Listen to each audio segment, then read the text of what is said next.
holiness isn't optional. It's not just for priests, pastors, or people with perfect lives. But what if holiness isn't about being flawless? What if it's about being different in a way that transforms everything? Leviticus isn't just a rulebook. It's a manual for living set apart, a blueprint for standing out in a world that blends in. Let's dive into why that still matters today. All right, let's be real. Leviticus isn't exactly the book people race to read. It doesn't have the drama of Genesis, the epic battles of Exodus, or the poetic vibes of Psalms. Instead, it's full of laws, sacrifices, and a whole lot of rules about what not to eat. Sorry, bacon lovers, but don't let that scare you off. Leviticus is the backbone of holiness in the Bible, laying down the blueprint for how God's people were meant to live after being freed from slavery.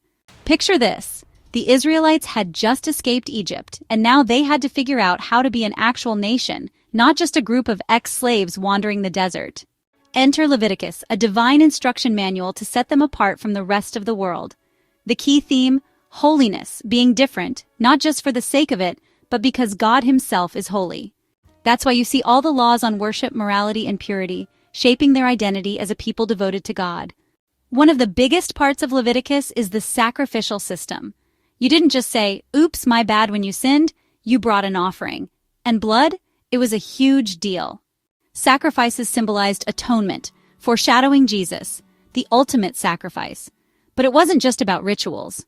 Leviticus also covered personal conduct, social justice, and even hygiene, because apparently God cares about both your soul and whether you wash your hands.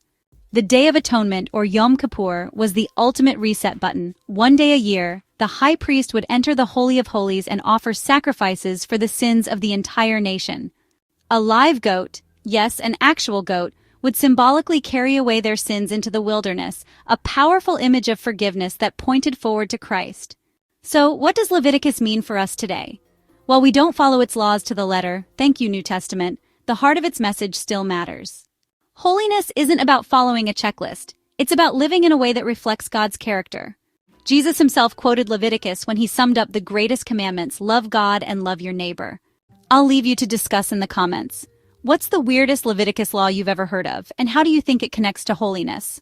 You can support us by subscribing if you haven't already. Take care of yourselves, take care of your loved ones, and I'll catch you soon in another video.